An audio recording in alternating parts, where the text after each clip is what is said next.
Fat Joe speaks about the environment he had to deal with during his prison term.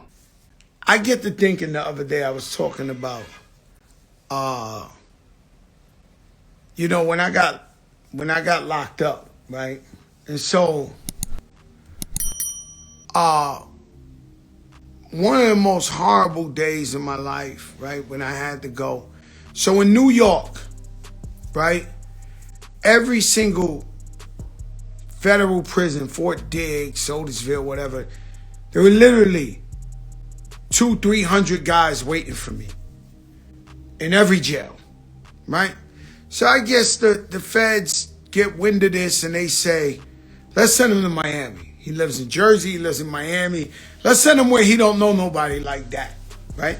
Because in New York, I'm hood, I'm street. In Miami, I'm bougie. Silk shirts, me and Nori drinking unsweetened tea. We live a different life. We stay out the hood. If we ever in the hood, we over there donating. And then we back on the safe side. Right? But they put me in this jail in Miami. Now, for what I got arrested for, and I did every crime in the world, except for I really didn't do it this time, right? And so, y'all know the story. So, I pull up that morning. My wife is crying. I never seen her cry like that. She's tough. She's Colombian. She's crying. She can't even look at me. And I drive over to this building. And it's the rustiest, ugliest. If you ever seen FDC Miami, it's rusty. They got a guy with whatever. So I look back, I see my son, Rasso, and a bunch of my friends, Rich and them, and I got to get myself in. And while I give myself in, there's this gate that's like to the sky. It's a gate. And it keeps going, shh. Like, I guess they put trucks in here or something. It's the biggest gate in the world. I walk in, 3 guys come to meet me. They got suits on. They look, and I'm like, damn. Like, is this some other shit? Like, am I coming to do my couple of months, or this is a new interrogation, right? They pull me to the side. They see Joe, man. We got the leader of the FARC army in there. Oh, it was the warden, assistant warden, whatever. We got the leader of the FARC army. We got the leader of the Jamaicans. So you got to understand, FDC, the building, is the hub. So if you do crime in Jamaica, Haiti, Santo Domingo, Colombia, Venezuela, Cuba, Puerto Rico, they send them all there first. They go to trial, then they ship them to the mountains. So the worst of the worst in that whole South America and Caribbean, they send them there. Me, I got arrested for nothing. I paid back the money. There's something I didn't do. I think I'm going to a Martha Stewart camp. I show up, it's the ugliest building in the world. And what they're doing is giving me a speech telling me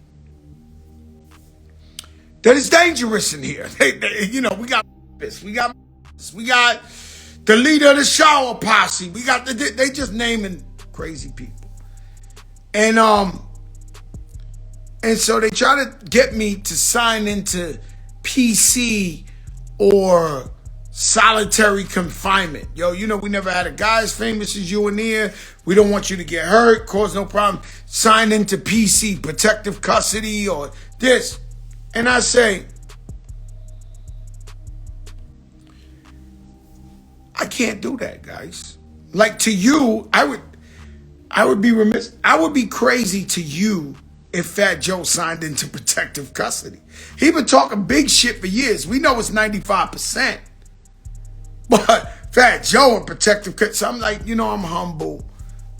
Could you please just let me with the people? And so they say, all right, but we're gonna watch you. So the first thing I did, I'm telling you this crazy story, right? The first thing, how long I've been on here? Have I been on here too long? You want me to wrap this up, or you want me to finish this story Because I was thinking about it the other day. And I know this guy's been in jail 10, 20, 30, 40 years. God forbid the shit they seen. But my little 4 months was exciting. But if you want to hear me finish this story, put some fire signs up. Otherwise, you know, we can wrap this shit up. And so, now go ahead, keep going.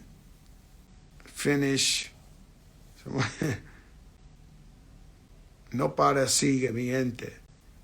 Oh, my Latino's going to want to hear this. Right? So I don't know if I even told this story before. So I go up to the 6th floor. There's 2,000 inmates on Mark Lowe. What's up? On the east side. There's 2,000 inmates on the west side. Aryan Nation, Haitians, these who dreadlocks, Latinos, the shit you see on TV, the metal shit. And so I'm not intimidated by no man. Not a man with a sword, not Achilles, not the most diesel, not the most. I'm just not. God didn't give me that fear. Right? You know, I'm playing, but I'm not scared of people. So they get me upstairs. When they walk me in this door, they scream so loud that it felt like the dragon from Game of Thrones, but without the fire. It was like, people were like acting like they were dying. Like, they losing their mind. Fat Joe walks in. The shit is metal. So the shit is just like circulating. It's like surround sound. All you hear is, niggas running, acting stupid. They walk me to the cell. When they walked me to the cell, my brother Opie Megatron, who did 20 years, wrote me a pamphlet of the do's and don'ts in jail. So the first thing is, if you're the tough guy in the cell, you got to sleep in the bottom bunk. There was a guy already in there that was in there for months. So I walk in there and I'm like, yo, my brother, you got to get on the top. He's like, what? Get on the top? I've been here for months. I said, you heard me. You got to get on the top. So he goes up on the bunk, sit down on the bottom bunk. All of a sudden, there's a line, because in the feds, I didn't realize. No, I walked in there with 5,000 cash, but no matter how much money you walk in there with, it takes you a week to get cleared for commissary, to where you can eat beef jerkies, whatever you want, soap, whatever. So there's a line. I got to speed talk because I'm noticing my battery ain't really all there. So there's a line of like 12 people. 8 of them are black, like African American or whatever you want to call it, and 4 are Latino. One comes in with 2 bananas, one comes in with a bowl, one comes in with a spoon, one comes in with a toothpaste, one comes with a tooth. They just giving me whatever they got. They don't have much themselves, right? One guy I used to call him, he was a black Latino, like real black. You would never think he was Latino, but he was Puerto Rican. I used to call him Negro Claro. And he gave me a Walkman. The only way to hear the TV was through the Walkman. So I was so grateful. And so I finally get the stuff. I don't know what's happening. I lay down in my bunk and I say, Chino 164, Wally was here, the guard Tashim, they carve it out on the metal bunk. And I realized, holy f***, I'm in jail. How did I get in jail? Right? I did everything in my life to not get here, and I'm here. So all of a sudden, 2 Spanish guys come in the cell. One of them is a bad guy. He looked like, you know them guys that got the face that look like they take the cigarettes and turn them off in your face? Like, imagine somebody got cigarettes turned off in their face 1,000 times. He got the greatest shit all on it. He's a bad guy. He's probably right? He looks like it. He got it. Then he got a diesel. Send me AJ's number in the DM, Mark. He got a diesel with him. Puerto Rican dude too. They Puerto Rican. So he goes in there, and for some reason, the Latinos, they only could call me Fat. They never say Fat Joe. So he says, oh, yeah, Fat. So I just finally laid down and realized where I'm at. And he starts talking. He says, Fat Joe, we realize you from New York. I got cousins there.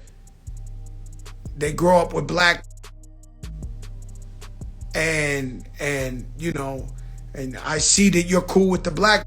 Remember, the line of people giving to me from their heart what they had: 2 packs of oatmeal, a soap. 8 of them were black, 4 were Latino. So he's telling me, oh yeah, I'm still laying down looking at the shit. I can't believe what's going on. So he's telling me, we respect what you and Big Pun did. We love everything you did for the Puerto Ricans and the Latinos. But here in this jail, it's different. The black stay with the black. Latino stay with the Latino. The white stay with the white. So forth and so forth. And he's giving me this rundown. I got a couple of months, guys. Now, if I had 20 years, I don't know where it would have happened. But I hear him out. And he tells me, and all these guys, all the Latinos, they my sons. They my sons. I hold them down. I don't let nobody. I'm like, grown man, we in jail, calling all the Latinos his sons. This is a pretty ill motherfucker right here, right? He's an ill, right? So he's telling me all that. So when he finishes, I come off the bottom bunk. I put my leg on the thing. I said, you finished, brother? Miami KR. I said, you finished, brother? He said, yeah. I said, well, what I need you to do, the first thing you need to do is get on the phone with your cousin in New York so he could tell you, I'm not just a rapper. Number 2 is,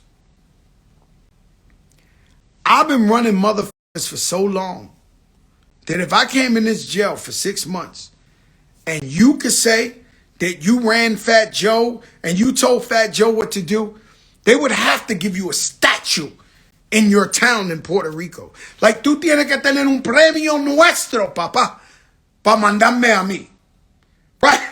So I'm start talking to him, and the guy gets it. He looks at me and says, oh, this guy's crazy. Fat, the body, he looking at me like, este está un loco, este está, he could tell, I'm 730 with it, when, So he looks at me, he laughs, and he says, so I want you to know that the Latinos, we ain't got your back. We don't have your back in here. We won't be there for you if you have any problems. We ain't with you. So I tell the guy, yo, bro, I ain't coming here to get in the Latino gang. I never been in a gang in my fucking life, man. So, enjoy your life. So sure enough, I get moving.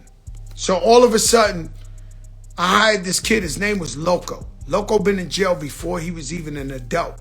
His father was a hitman in Puerto Rico, and he used to people and pass Loco to, and Loco used to be on a bike. Loco never had an experience with a woman. He been in jail since he was 13. He was 24, 25, and he was in real jail. Like, this guy's been in jail forever. But Loco shines up the room. Shines up. Every day I got a visit. The man is ironing my shit. Another thing I would do is, the thing they can't deny you in jail is you sitting down with your lawyer. So I have all my lawyers just come visit me on random days. So if I was supposed to be the 6th floor, goes on a visit Monday, Wednesday, and Friday, I was down there on Thursday and Saturday having my lawyers come down. Now, what you do in the visit? You get to see people you never would have seen from the other floors. Like, it was a dude there named Gordo Lindo got caught with $1 billion cash from Colombia. The dance floor was hot. They had a floor that was all women, female inmates. So, of course, I want to come down on a Saturday. I'm working out every day. I'm smelling good. One thing I snuck into jail every day was, I'm smelling like a king in there. So I'm floating through. I want you to feel Fat Joe. Like, wherever I go, I want you to be like, damn, that in the building and he floating, he coming through. So I got loco. The next step is there was a barber. He was not, he was a real guy. So the barber is another Puerto Rican dude. He had a fucking tail. So I told him, Papi, come here. You know, jail's different. You know, guys work all week and they get paid $1. It's modern day slavery. They ain't got no money in there, right? So I asked him, I said, yo, Papi, how much the most a guy pays you for haircuts in a month? And he said $5. I said, te voy a dar. I'm going to give you $100 a month on your books. But when I come out the cell, I don't care if you're in the middle of a cut with anybody. Bubble! You stop and you run up here in front of the whole jail and you cut my shit up. Sharp. Because I don't know if y'all know, I'm addicted to a fresh cut. But even that, I need the movie. I need the look. So I need dudes to know, like, yo, the dude's going to stop everything and run upstairs because Joe hollered to get the cut. So I'm giving you everything you ever thought Fat Joe was in there. You locked up in there with me. You looking at the dawn in action, right? So be like, yo, Pablo! And he's not. He run up the stairs, start touching me up in front of the whole jail. Dudes is looking from all over like, yo, this Fat Joe. And crazy, right? So now, the next step is, I got this little Cuban with me. I was calling him Tony Montana. He was my spades partner. But he was a tough kid. But I found out there was an Italian chef that was in a cell down there. And his father owned 7 restaurants. His name was Chef Junior. He passed away. But he was a real chef. So I was like, oh no, I need the chef. So I go down there and ask him, yo, you want to come move in the cell? You got to be my chef, though. So he's like, yo, I'm down. Now, Chef June did 9 years.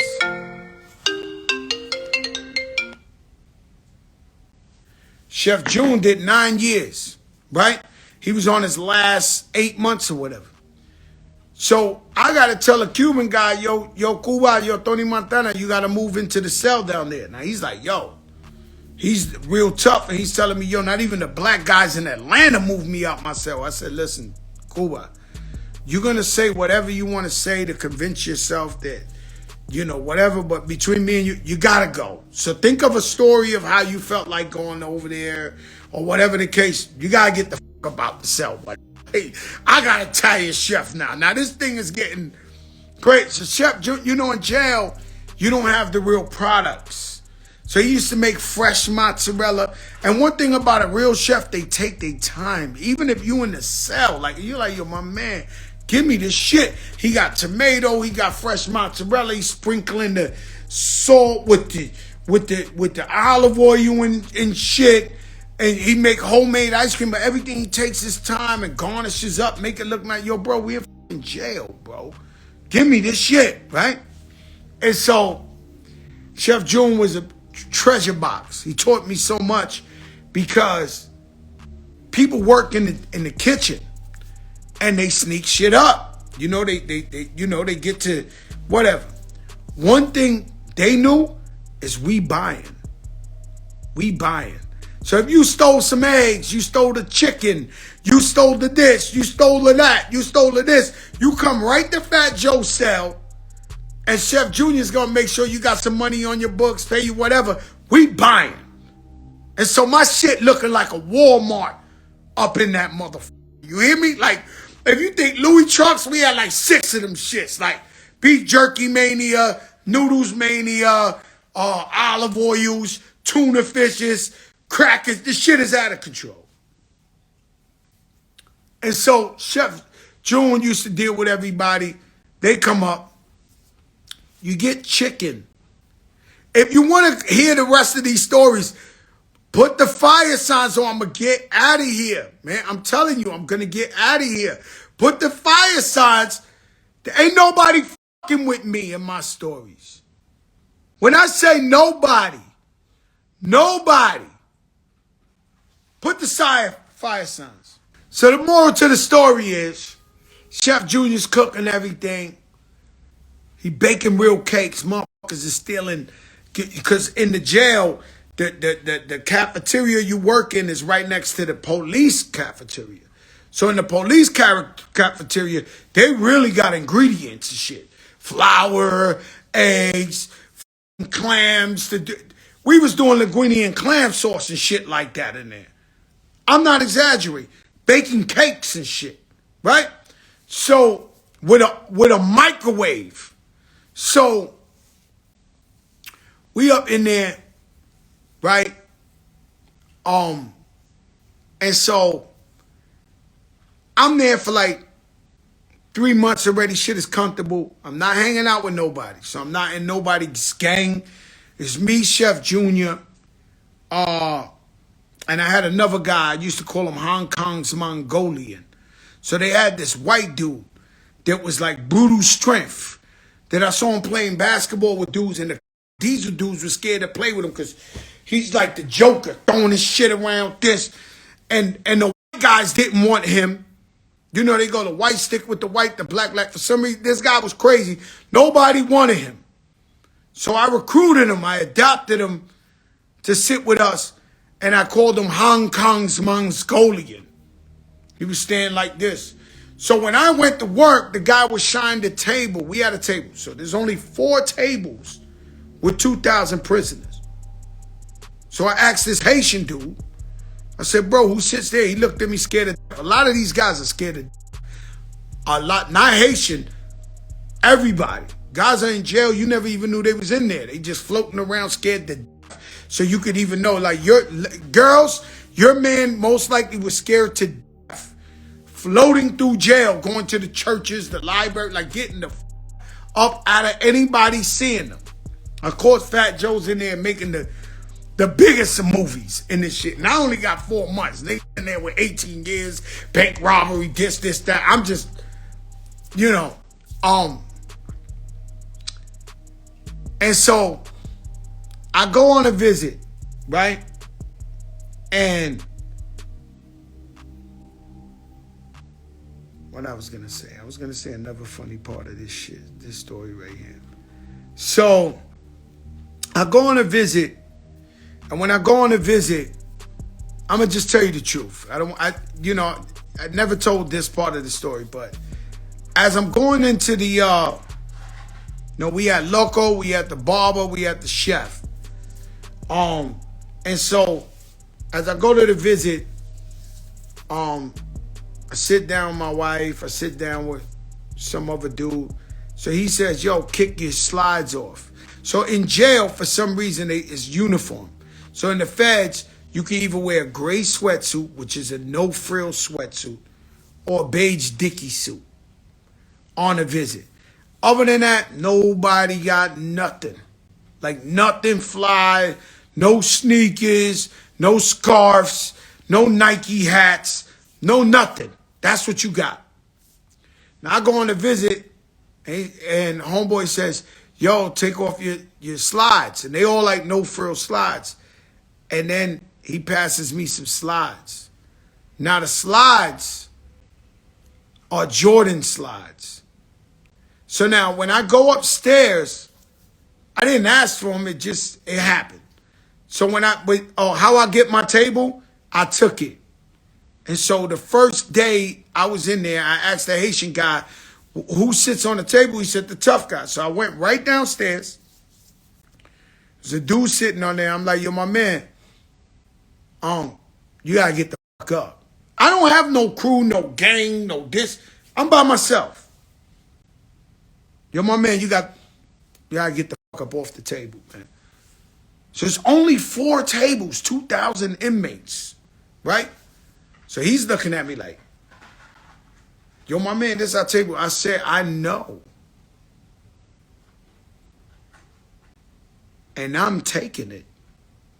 And whatever you want to do, we can just get to it right now. The guy got up, walked off.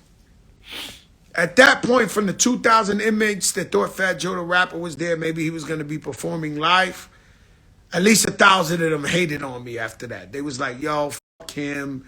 You know, he thinks, you know, I was trying to let him know I wasn't on Fat Joe the Rapper type of time. Okay, you're going to respect me as such. That's that. So he got up and he left. He was, right? So I sit in the table. You need a Walkman to hear this shit. I'm in there maybe an hour.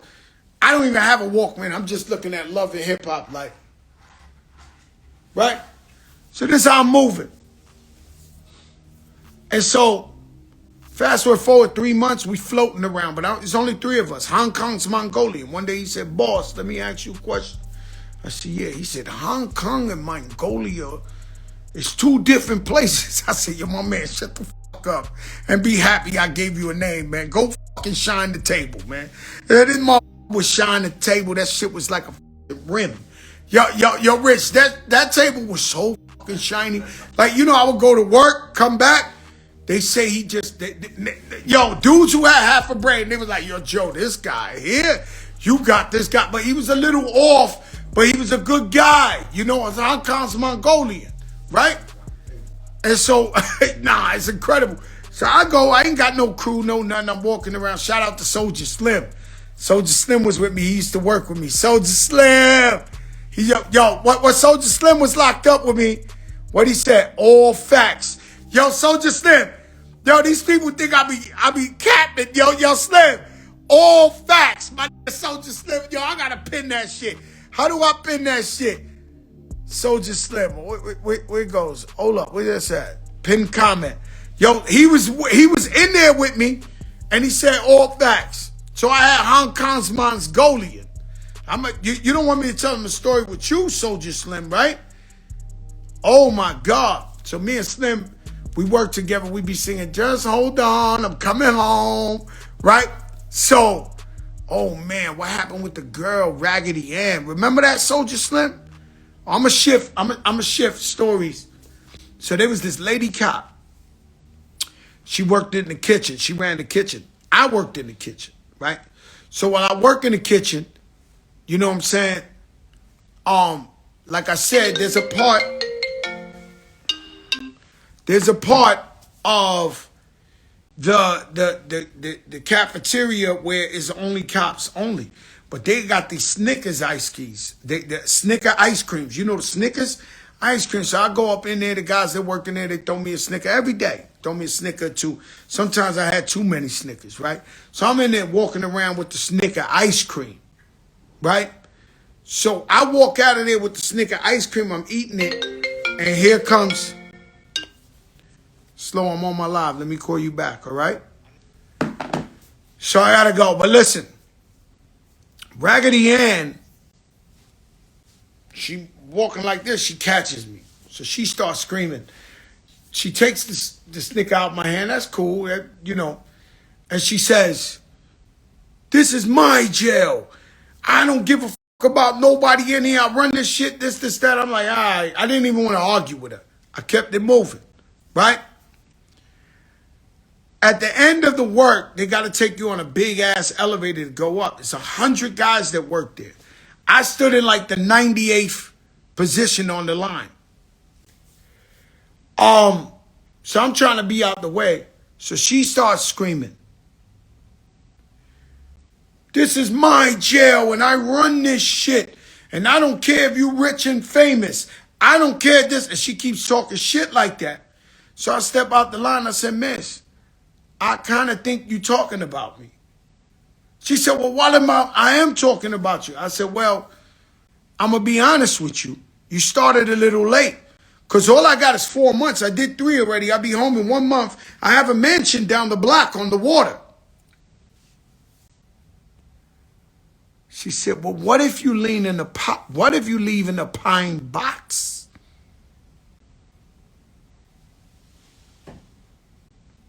I immediately knew, don't fuck with this bitch. She's crazy.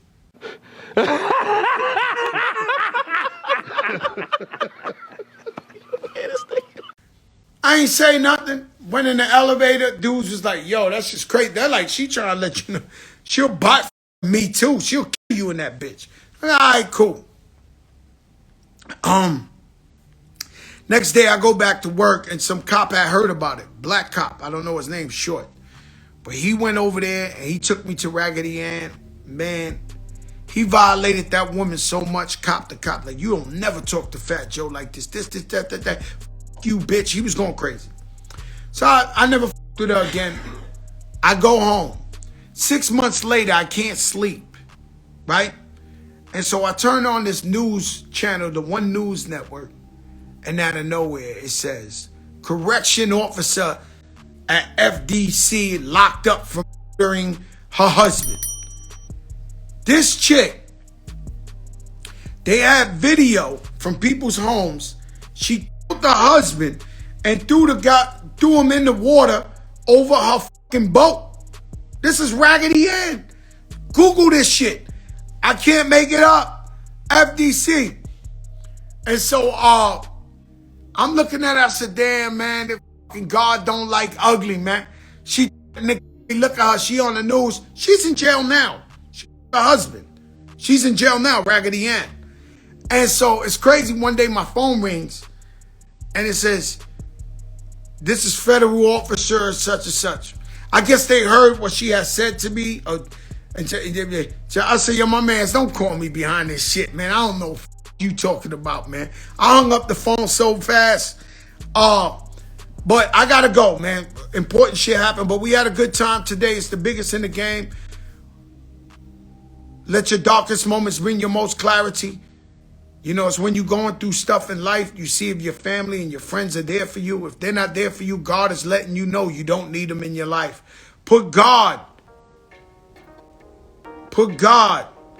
in good and bad times. Love God, stay faithful to God, and you can get over anything. When doctors say no, God say yes. Peace, the biggest in the game.